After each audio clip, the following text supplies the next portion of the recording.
আষাঢ় মাসও মেঘ খাইলে কিতা হাসাও তা ফুটেনি জেলাখান আমরার আগর আগর মানুষে কইতা যে আড়মাইয়া মেঘ খাইলে আড়াই আড়াই তা ফুটে। আজকে আমরা জানার চেষ্টা করবো যে হাসাও আষাঢ় মাসও মেঘ খাইলে তা ফুটেনি, কিবা তো শুধু মেঘ খাইলে কিতা তা ফুটেনি। দেখকা আষাঢ় মাস সম্পর্কে শুধু আমরা আষাঢ় মাসে দোষে কোনো লাভ নাই, কারণ আষাঢ় মাসও যে মেঘ খাইলে তা ফুটিব এটা অবৈজ্ঞানিক কথা। আগর আগর মানুষে হইতা এগুলা ছাড়ি দিই। আমরা জানার চেষ্টা করতাম যে আজকে যে সত্যি মেঘ খাইলে কিতা আমরা তা ফুটিব নি না, সরাসরি কথা হইল যে সরাসরি মেঘর কারণে আমরা তা ফুটিত না। তবে কিছু যে পরিবর্তন ঘটে আবহাওয়ার এটার উপরে ভিত্তি করিয়া কিছু মাত কথা আছে।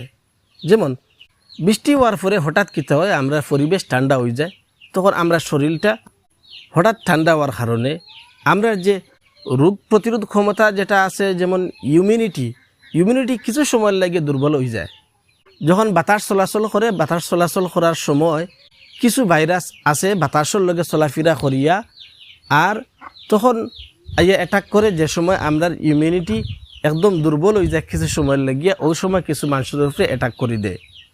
যেমন কিছু ভাইরাস আছে ইনফ্লুয়েঞ্জা বা রাইনো ভাইরাস, তো এটা অ্যাটাক করে, তখন আমরা মনে করি তা ফুটি গেছে মেঘ খাওয়ার কারণে। আসলে তো মেঘ খাওয়ার কারণে কোনো তা ফুটিত না, এটা সম্ভব না। এর বাদর মাত হইল আমরা মেঘ খাওয়ার পরে প্রায় সময় আমরা শরীরের মাঝে ভিজা কাপড় লাগাইল থাকে। এই ভিজা কাপড় লাগানোর কারণে আমরা ফুসফুসও বা বুকুট ঠান্ডা জমিয়ে বই যেতে পারে।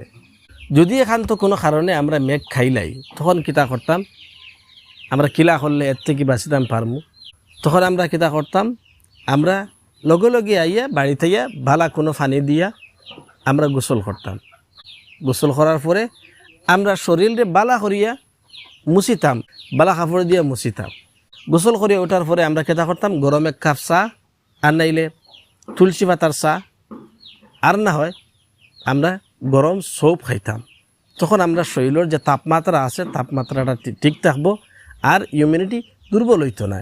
আর যেটা ভাইরাস আছে রাইনো ভাইরাস বা ইনফ্লুয়েঞ্জা, এইসবে আমরা উপরে অ্যাটাক করতে পারতো না আর সুযোগ লইতে পারতো না। তো যাই হোক, আমরা আজকে জানতে পারলাম যে মেঘ খাওয়ার কারণে আমরা তাপ উঠে না, তাপ উঠে অন্য কারণে। এই কারণ থেকে আমরা বাঁচিয়া থাকতাম। ভালো থাকুন, সুস্থ থাকুন, ধন্যবাদ।